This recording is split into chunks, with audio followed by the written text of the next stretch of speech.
V Meetpointu lahko za dogodke pripravite tudi enostavno prijavnico, ki temelji na potrditvi udeležbe. V razdelku Registration izberete možnost Confirmation Flow. V prvem koraku pod Settings nastavimo osnovne podatke prijavnice. Določimo ime prijavnice, obdobje, v katerem je registracija odprta, torej od kdaj do kdaj se lahko udeleženci odzovejo, ter status, ki ga dobijo tisti, ki potrdijo udeležbo. Tukaj izberemo tudi jezik prijavnice. Prijavnico shranite in se s klikom na svinčnik potem ponovno vrnete na urejanje.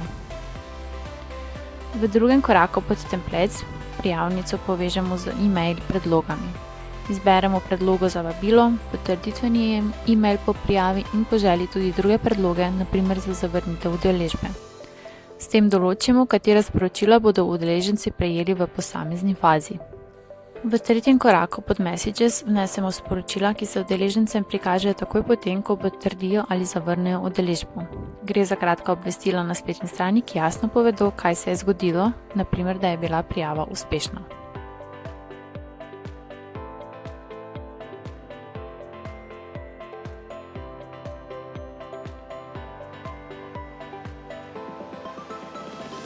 Prijavnico lahko dodatno oblikujemo v celostni grafični podobi podjetja.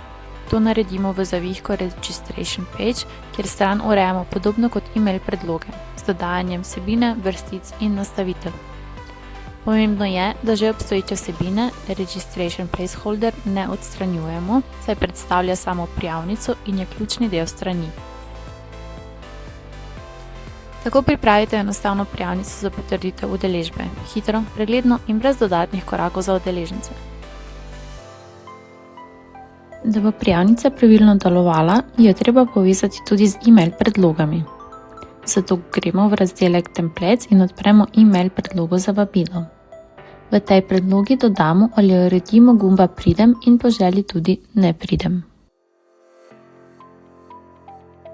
Kliknemo na gumb in na desni strani pod poljem za URL izberemo možnost Special Links.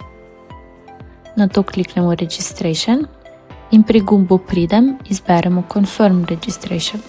Pri gumbu Ne pridem pa Decline Registration. S tem povežemo e-mail vabilo neposredno s prijavnico. Predlogo shranimo. Zdaj je priporočljivo, da celoten proces tudi preizkusimo. Kliknemo Send Test in vnesemo svoj e-mail naslov. Pri tem pazimo, da je ta e-mail že dodan med kontakte.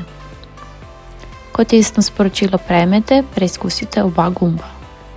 Ob kliku boste videli sporočila, ki se prikažejo takoj po potrditvi ali zavrnitvi udeležbe. Če ste v prijavnici nastavili tudi povratni e-mail za potrditev prijave ali zavrnitev, boste tega prejeli neposredno v svoj poštni predal.